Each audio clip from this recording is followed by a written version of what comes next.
Ce n'est plus à cacher, c'est maintenant officiel.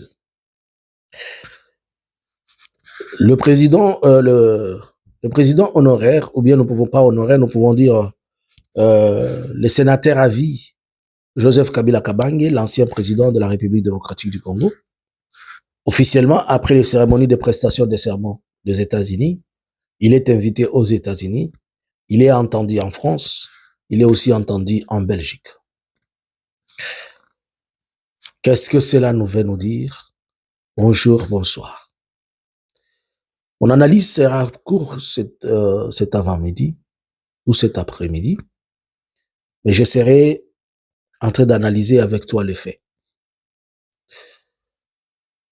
Likez, partagez, aimez cette vidéo et laissez votre commentaire positif. Depuis un certain temps, nous avons parlé de la présence de Joseph Kabila Kabange à Addis Abeba et nous avons fait l'analyse tout autour de ça, comment il est là, comment il a été réussi. Et nous avons fait ressortir tous les aspects. Le temps que le monsieur a pris, aujourd'hui, nous pouvons dire que ça joue à sa faveur. Quand j'ai regardé ce que Kabila est en train de faire, je me suis dit une chose, Kabila est en train de renouveler la classe politique. C'est pourquoi certaines informations qui sont fiables nous ont dit ceci, qu'après le retour de Félix du Ghana, il a eu des contacts, avant d'abord de partir au Ghana, il a eu des contacts avec Jean-Pierre Bemba, lui proposa de devenir son vice-président dans la nouvelle constitution, et que Jean-Pierre Bemba a accepté. Et du retour, Félix a essayé d'asseoir un groupe de ses conseillers tribaux, c'est-à-dire tous des Kasaï, pas les autres tribus, et il était en train de leur parler de ce qu'ils vont mettre en place comme plan. Dans leur plan, ils ont accepté de faire de Jean-Pierre Bemba le vice-président. Félix s'est dit, il veut se débarrasser de Vital Kamerhe et de Bahati Lukwebo. Oh my God. Ils disent qu'ils ne veulent plus collaborer avec ces Swahiliphones-là. De l'autre côté, puisque selon lui, qu'on est en train de lui mettre toujours la pression, toujours en train de lui demander toujours ceci et cela. De l'autre côté, il a dit qu'il faut que l'on accélère avec la question de la Constitution, puisque il veut changer, on va éliminer le Sénat, on va garder seulement l'ensemble, le Parlement, et il veut faire une nouvelle classe politique, puisqu'il dit, Félix dit, si l'opposition pense que je vais lui laisser le pouvoir, je ne veux pas lui laisser. On va changer de classe politique, et il veut mettre une jeunesse dans la nouvelle classe politique, puisque d'ici 2026, il veut un nouveau Parlement. Tout ça, c'est puisqu'il a déjà compris que Kabila est en train de travailler sur son retour politique et qu'il est en train de tout faire, selon lui, pour étouffer le retour. C'est pourquoi ils ont même déclenché l'histoire de soi-disant arrestation de Koulouna. Pourquoi ça?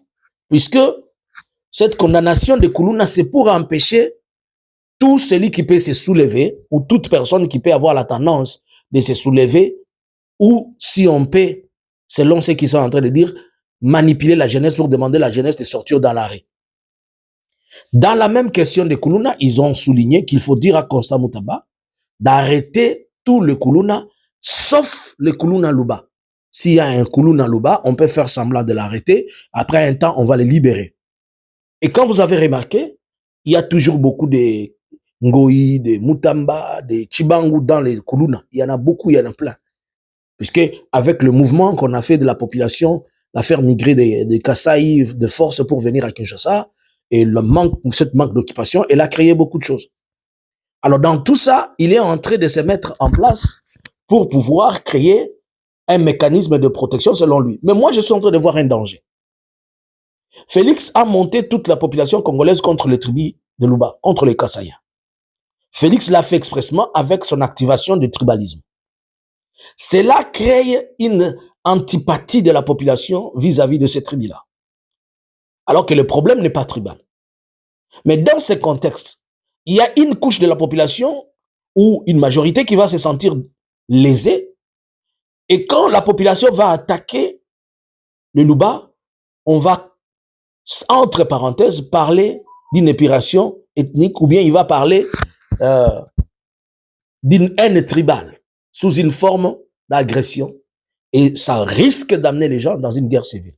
Si on ne fait pas attention avec ces calculs de Félix, il est entré, comme il a provoqué le M23, c'est comme ça qu'il est en train de provoquer un autre chaos avec son histoire.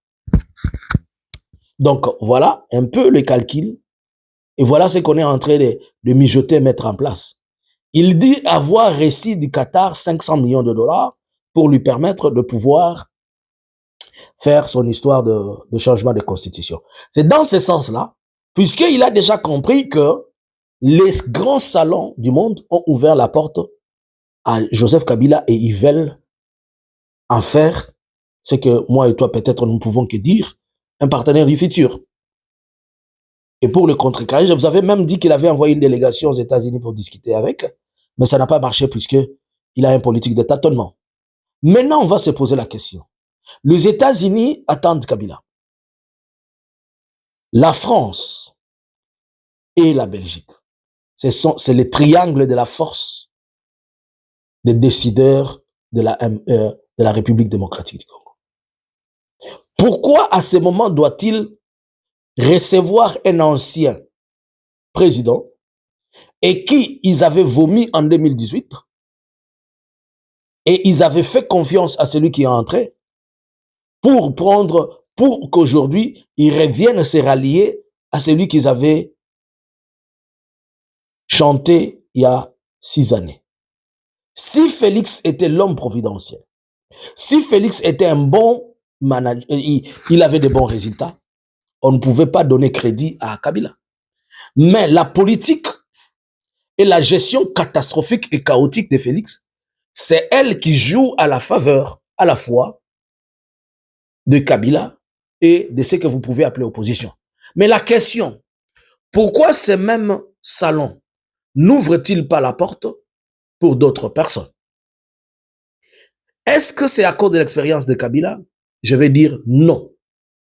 Et oui. Non et oui, pourquoi?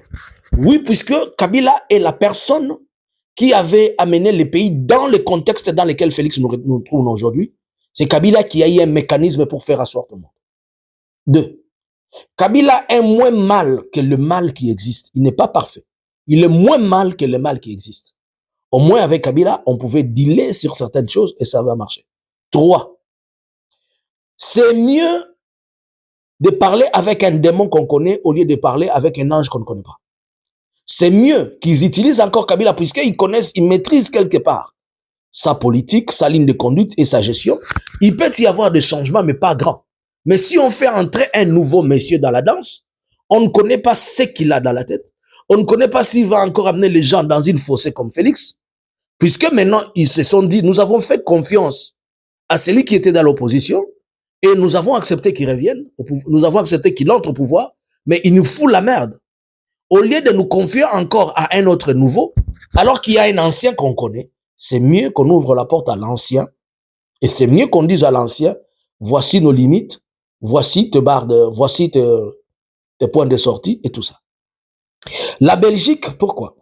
La Belgique étant le parrain direct de la RDC, et la Belgique, n'oubliez pas que le roi de la Belgique, et notamment Louis Michel, c'est eux qui appuyaient Félix, mais ils sont dessus.